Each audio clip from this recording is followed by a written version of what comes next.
Hello बच्चों, let's read the question and the question says mole fraction of solute in an aqueous solution of NaOH is 0.1. If the specific gravity of the solution is 1.4 then the molarity of the solution is. तो हमें क्या बताना है? molarity of the solution बताना है. तो यहाँ पे की कंसेप्ट की बात करेंगे, वो लग जाएगा solutions का. तो की कंसेप्ट है solutions. अब यहाँ पे molarity निकालना है तो हम क्या बोलेंगे? सबसे पहले तो हम molality निकाल लेंगे. तो molality will be equal to, इसका फॉर्मूला जो होता है वो होता है मोल फ्रैक्शन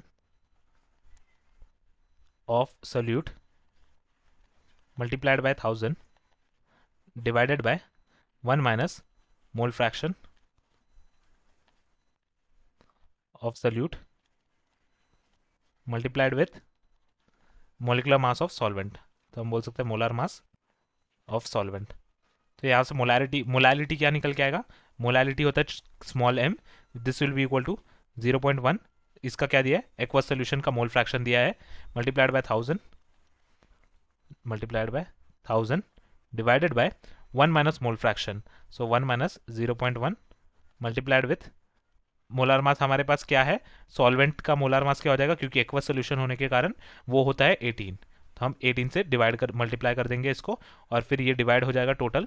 और ये क्या मिलेगा हमें आंसर? मोलालिटी का वैल्यू मिल के आएगा 6.1728. अब हमें पता है मोलालिटी और मोलारिटी का रिलेशनशिप, जो कि 1/m से रिप्रेजेंट करेंगे d by capital M. Small m is molality, capital M is molarity, minus molecular mass of, ये minus molecular mass of solute divided by the value that is 1000.